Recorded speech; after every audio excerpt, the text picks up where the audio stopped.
एक म्हैस दूध देत नव्हती म्हणून तिच्या मेलेल्या रेडकाच्या कातडीत भुसा भरून त्याला तिथं ठेवून दिलं होतं, तिला हे दाखवण्यासाठी की तिचं बाळ तिच्याजवळ आहे.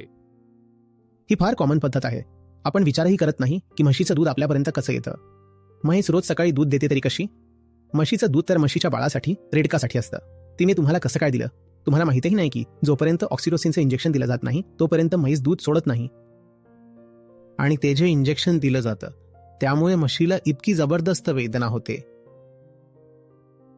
जसं बाळंतपणाच्या वेळेस बायकांना गर्भाशयात जितकी वेदना होते ना तितकी वेदना म्हशीला होते आणि तिचं दूध सुटतं.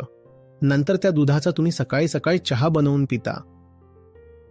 ही गोष्ट आपल्याला माहीतच नाही आणि असं नाही की माहीत होऊ शकत नाही. सगळी आकडेवारी आहे, सगळं माहीत होऊ शकतं.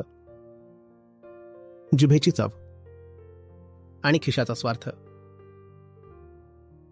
आपल्याला ती गोष्ट पाहूही देत नाही जी अगदी समोर आहे.